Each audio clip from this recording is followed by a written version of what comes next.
ചില തെരുവ് പട്ടികള് വീടിന് മുന്നിലും ഗേറ്റിന്റെ മുന്നിലും ഒക്കെ ഒരു കാരണവും ഇല്ലാതെ വന്നു നിന്നാൻ കുരയ്ക്കും. വാ കഴയ്ക്കുമ്പോ താനെ അങ്ങ് പൊക്കോളും. നമ്മൾ അതൊന്നും കാര്യമാക്കണ്ട.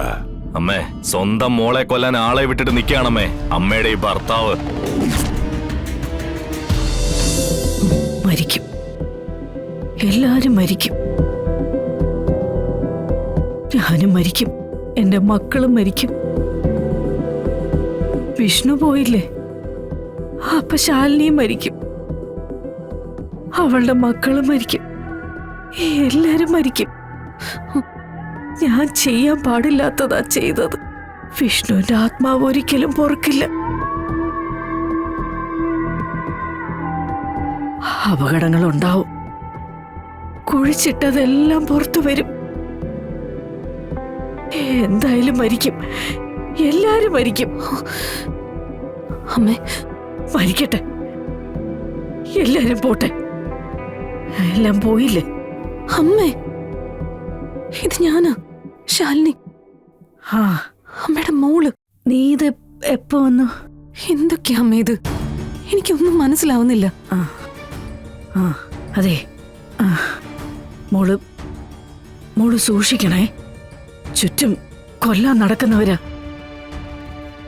പതുങ്ങിയിരുന്ന് നമ്മുടെ തലക്കടിക്കും. ചോര വരും, കട്ട പിടിച്ച ചോര. അമ്മേ, എന്തിനാ അമ്മ ഇങ്ങനെ സങ്കടപ്പെടുന്ന? അമ്മയ്ക്ക് എന്താ പറ്റിയേ? അത് എന്തായാലും ഞാൻ പരിഹാരം ഉണ്ടാക്കാം അമ്മേ. മോളെ, എനിക്ക് പേടിയാടി. നിങ്ങളെയൊക്കെ ആരും കൊല്ലാൻ വരുന്ന പോലെ കണ്ണടച്ച അതാ കാണുന്നത്.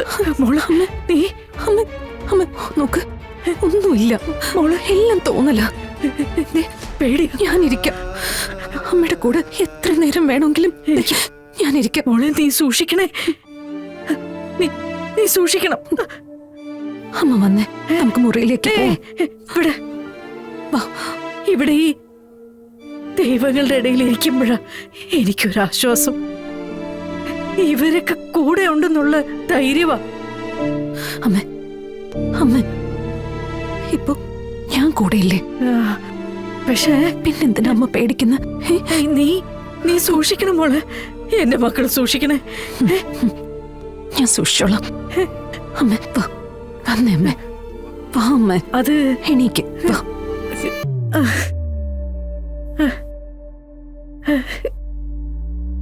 അമ്മ അമ്മ വാ. മോള് സൂക്ഷിക്കണേടി, സൂക്ഷിക്കണേ. സൂക്ഷിക്കണേ. അമ്മയ്ക്ക് പേടിയാ? ഒന്നുമില്ല അമ്മ, പേടിക്കണ്ട, ഞാനില്ലേ. വാ അമ്മ, വാ.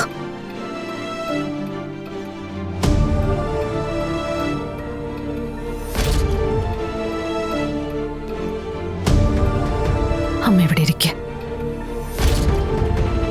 ഞാനേ ചായ എടുത്തോണ്ട് വരാം. മോളെ, എനിക്കിപ്പോ ഒന്നും വേണ്ട. മോളിവിടെ ഇരിക്കെ, നിന്റെ മടിയിൽ ഞാനൊന്ന് കിടക്കട്ടെ. അതിനെന്താ, അമ്മ കിടക്ക്.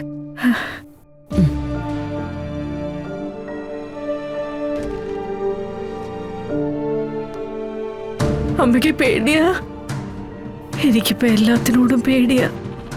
പേടിക്കണ്ട, ഞാനില്ലേ അമ്മയുടെ കൂടെ.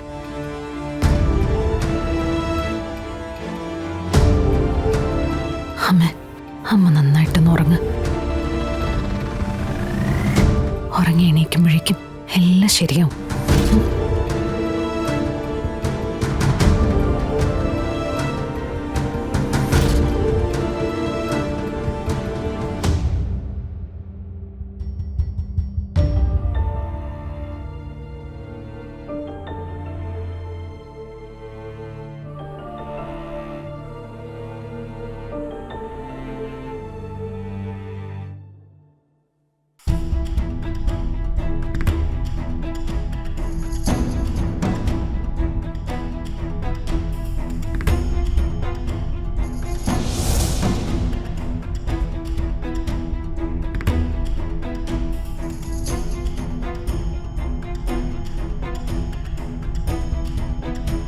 നിന്നോട് ഞാൻ എന്റെ ഈ കുടുംബത്തെ കയറി പോരെന്ന് പറഞ്ഞിട്ടുള്ളതല്ലടാ.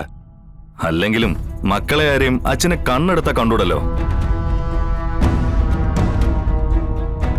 സ്നേഹക്കൂടുതൽ കൊണ്ട് ആരാധനയോട് അച്ഛനെ നോക്കി നിന്നിരുന്ന ആ കാലമൊക്കെ കഴിഞ്ഞു. ഇന്നിപ്പോ ഈ മുഖത്ത് നോക്കാൻ അറപ്പും വെറുപ്പുമാണ്. ഡാ, ശിവ, ദേ വാക്കുകൾ സൂക്ഷിച്ചുപയോഗിക്കണം. ഈ നിൽക്കുന്നത് നിന്റെ കളിക്കൂട്ടുകാരനല്ല, നിന്റെ അച്ഛനാണ്. അച്ഛൻ, ആ വാക്കിന്റെ അർത്ഥവും വ്യാപ്തിയും ആഴവും അറിയാത്ത ഒരാളോട് അത് പറഞ്ഞു ബോധ്യപ്പെടുത്താനല്ല ഞാനിപ്പോ വന്നിരിക്കുന്നത്. എന്തിനിങ്ങനെ തല ഉയർത്തിപ്പിടിച്ച് ജീവിക്കുന്നു ചോദിക്കാൻ തന്നെയാ. കാരണം അച്ഛന്റെ പ്രവൃത്തികൾ അത്രയ്ക്ക് തരം താഴ്ന്നതാണല്ലോ. ഒരു മക്കളോടും ചെയ്യാൻ പാടില്ലാത്ത കാര്യങ്ങൾ ചെയ്തിട്ടാണമേ അച്ഛനീ നിൽക്കുന്നത്. അതോർക്കുമ്പോ ഇത്രയും നാളും ഈ മനുഷ്യനെ അച്ഛാന്ന് തികച്ചു വിളിച്ച നിമിഷത്തെ ഞാനിപ്പോ ശപിക്കുക. ദേ ഒരൊറ്റ അടി ഞാൻ വെച്ച് തന്നാലുണ്ടല്ലോ. എടാ, നീ എവിടേക്കാടാ ഈ പറഞ്ഞു കയറി പോകുന്നത്? ദേ മേലും കീഴും നോക്കാതെയുള്ള നിന്റെ സംസാരം അതിര് കിടക്കുന്നുണ്ട്. അതിര് കിടക്കുന്നത് ഈ നിൽക്കുന്ന അച്ഛൻ തന്നെയാ. ഇല്ലെങ്കിൽ അച്ഛൻ പറയട്ടെ, അച്ഛന്റെ കൈകൾ പരിശുദ്ധമാണെന്ന്.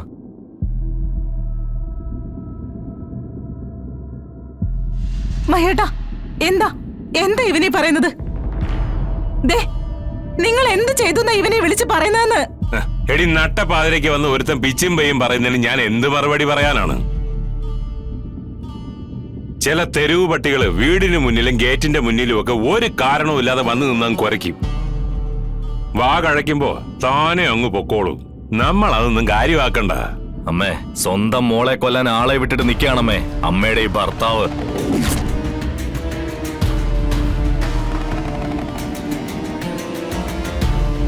മഹേട്ടാ, മഹേട്ടാ, ഇവനീ പറയുന്നതിൽ എന്തെങ്കിലും സത്യമുണ്ടോ?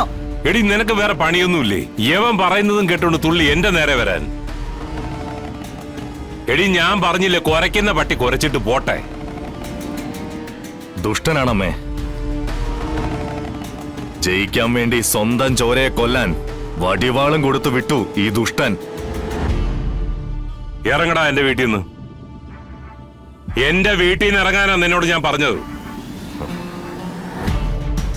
എന്താ പറഞ്ഞപ്പോ കൊണ്ടുമല്ലേ? അച്ഛന്റെ മനസ്സ് ശരിക്കും കരിങ്കല്ലുകൊണ്ട് വല്ല ഉണ്ടാക്കിയതാണോ? ഇല്ലെങ്കിൽ ഇത്രയും ക്രൂരമായൊരു ചിന്തയുണ്ടായത് എങ്ങനെയാ? ഈ കയ്യിലിട്ട് താലോലിച്ച് വളർത്തിയല്ലേ ചന്ദ്രയെ. എന്നേക്കാൾ കൂടുതൽ സ്നേഹവും ലാളിത്യവും അവൾക്കല്ലേ കൊടുത്തിരുന്നത്. എന്നിട്ടും അവൾക്കെതിരെ ആളെ വിട്ടത് എന്തിനായിരുന്നു വെച്ചാ? ഞങ്ങൾ അച്ഛനൊരു ഭാരമായിരുന്നെങ്കിൽ പിറന്നു വീണപ്പോഴേ ഞങ്ങളെ ഇങ്ങ് കൊന്നു കളഞ്ഞൂടായിരുന്നോ? വളർത്തി വലുതാക്കി സ്നേഹം തന്ന് കൊതിപ്പിച്ചിട്ട് ഒരു നിമിഷം കൊണ്ട് ഇല്ലാതാക്കുക. അറക്കാൻ വളർത്തുന്ന മാടിന്റെ അടുത്ത് പോലും ഇത്രയും ക്രൂരത ആരും കാണിക്കില്ല. ഇത്രയും ക്രൂരനാവാൻ അച്ഛൻ എങ്ങനെയാ കഴിയുന്നത്?